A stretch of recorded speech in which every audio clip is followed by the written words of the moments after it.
Halo semuanya, apa kabar? Semoga kalian sehat selalu ya. Balik lagi bareng aku di segmen kisah horor. Kali ini kita bakal membahas pengalaman seorang fotografer urbex bernama Bayu, yang mungkin kita bakal bikin kalian mikir kalau mau masuk ke gedung tua sendirian. Ini adalah kisah tentang ambisi, persaingan berdarah, dan dendam yang gak pernah padam di sebuah panggung teater. Penasaran? Langsung aja kita masuk ke ceritanya. Jadi gini ceritanya. Bayu ini hobi banget cari tempat-tempat terbengkalai buat foto. Suatu malam dia dapat info soal sebuah gedung teater tua yang udah tutup sejak tahun 90-an. Gedungnya itu udah ketutup semak belukar. Temboknya udah berjamur. Pokoknya pas banget lah gedung mati atau gedung yang sudah terbengkalai lama. Bayu masuk pelan-pelan lewat pintu belakang. Itu masuk, bau apek langsung menyengat hidungnya. Tapi namanya juga fotografer ya. Dia malah semangat. Bayu jalan terus ke arah panggung utama. Dia jalan terus ke panggung utama. Di sana, di tengah kegelapan, dia nemu seperangkat gamelan tua yang debunya udah tebel banget. Pas Bayu lagi asik nyiapin kameranya, tiba-tiba suara gong bunyi keras banget. Padahal nggak ada orang di sana. Bayu terus kaget, celingukan tapi sepi. Nggak lama setelah itu, sayup-sayup terdengar suara perempuan nyanyi. Lingsir wangi. Waduh, Bayu langsung gemeteran dia. Kalian bayangin aja, di tengah gedung kosong, dengar suara tembang Jawa yang nadanya nyayat hati. Merinding nggak tuh? Si Bayu gemeteran.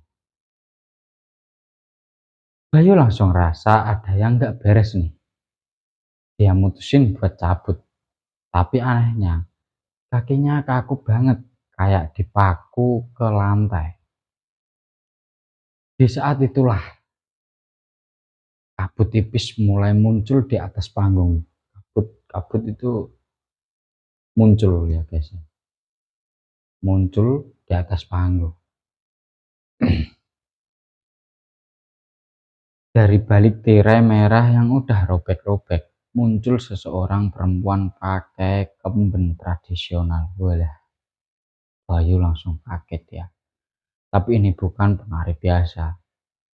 Baju kembarnya itu kusam, bukan karena debu, tapi karena darah kering yang udah menghitam.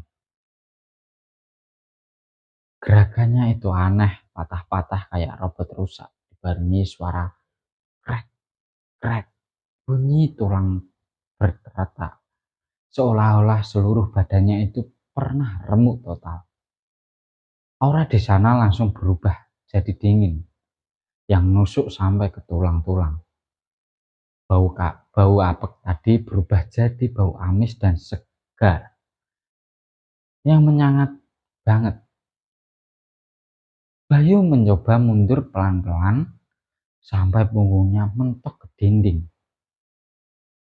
Dia nggak bisa lari lagi. Nah, disinilah teror yang sebenarnya dimulai.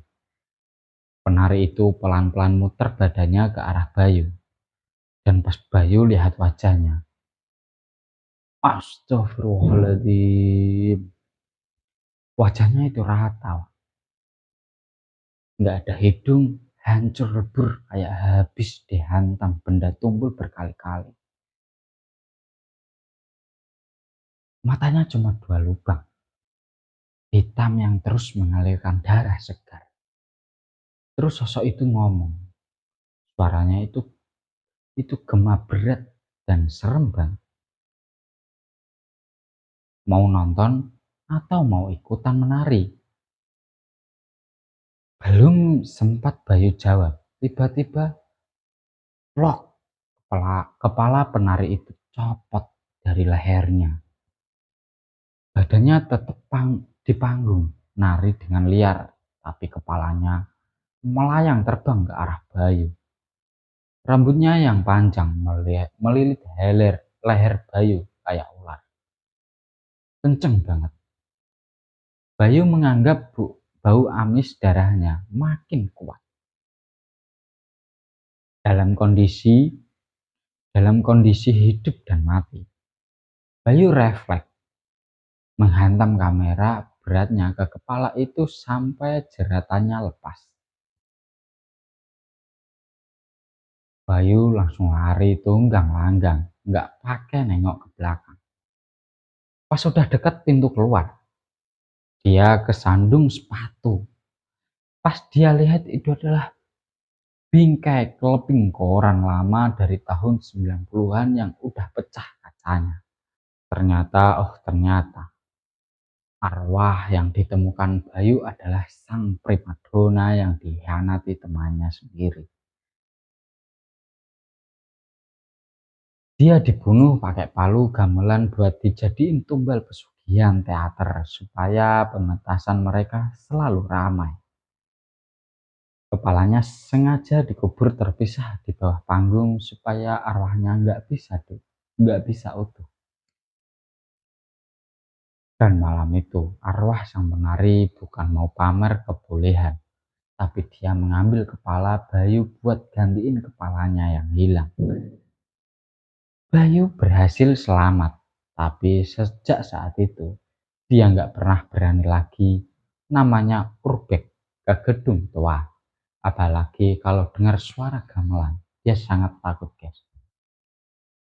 Gimana menurut kalian? Serem banget ya? Ternyata persaingan di dunia seni zaman dulu bisa sekejam itu sampai main nyawa dan pesugihan. Makanya kalau tempat asing kita harus selalu sopan dan jangan lupa berdoa.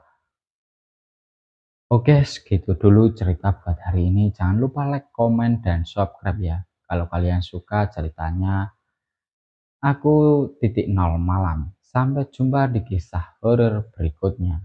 Bye bye.